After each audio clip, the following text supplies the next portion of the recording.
তাজা বোমা উদ্ধার কাকরতলা থানা এলাকায়। বীরভূমের কাকরতলা থানার ওসি মোহাম্মদ সাকিব সাহেব সোমবার গোপন সূত্রে খবর পান যে স্থানীয় থানার শাহাপুর কল্যাণপুর গ্রাম লাগোয়া এলাকার মধ্যে চার ভর্তি বোমা মজুত রয়েছে। খবর পাওয়া মাত্রই ওসি তৎক্ষণাৎ পুলিশ বাহিনী পাঠিয়ে জায়গাটা ঘিরে রাখার ব্যবস্থা করেন নিরাপত্তার স্বার্থে। পুলিশ সূত্রে জানা যায় যে একটি ঝোপের মধ্যে প্লাস্টিকের জার ভর্তি 25টি তাজা বোমা মজুত ছিল, আর সেগুলো নিষ্ক্রিয় করার জন্য খবর দেওয়া হয় বোম ডিসপোজাল বিভাগে। এদিন বিকেলেই ঘটনাস্থলে পৌঁছয় বোম ডিসপোজাল টিম এবং মজুতকৃত বোমাগুলো নিষ্ক্রিয় করেন তারা।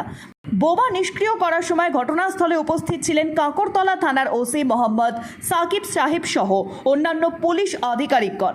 আর সেই সাথেই দুবরাজপুরের অগ্নি নির্বাপক দপ্তর থেকে একটি দমকলের ইঞ্জিন এবং নাকড়াকোন্ডা ব্লক প্রাথমিক স্বাস্থ্য কেন্দ্রের চিকিৎসক সহ অ্যাম্বুলেন্সের ব্যবস্থা করা হয়। বোমা উদ্ধার ঘিরে এলাকায় ফের আতঙ্কের ছায়া।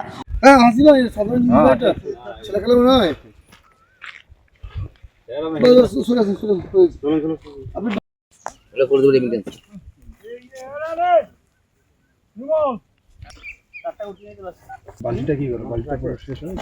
বালতি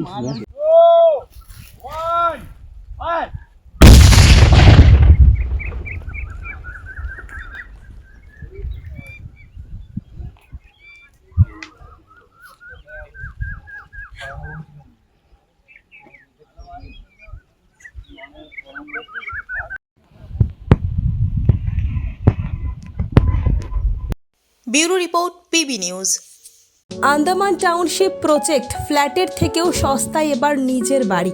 প্লট করার জায়গা মাত্র 1,80,000 থেকে 3 লক্ষ টাকা কাঠা, এবং সাথে সাথে নিজের নামে অগ্রিম রেজিস্ট্রি করে নিন। আরও বিশেষ আকর্ষণীয় থাকছে আপনাদের জন্য। রাস্তা থাকছে 12 থেকে 16 ফুট চওড়া, 24 ঘন্টা জল ও বিদ্যুৎ সরবরাহ, পরিকল্পিত ড্রেনেজ ব্যবস্থা ও নিরাপত্তার ব্যবস্থা থাকছে, এবং আরও থাকছে স্কুল, একই ছাদের তলায় সর্বশিক্ষা, লেক পার্ক, খেলার মাঠ, সুইমিং পুল, হাসপাতাল, ব্যাংক, এটিএম, শপিং মল ইত্যাদি। আরও অনেক সুযোগ সুবিধা পাচ্ছেন। ঠিকানা মনে রাখবেন, বর্ধমান রেলওয়ে স্টেশন থেকে কাটোয়া রোড, দেওয়ানদিঘি থানা 500 মিটার, নবদ্বীপ রোড 200 মিটার। তবে আর দেরি কেন, আজই চলে আসুন।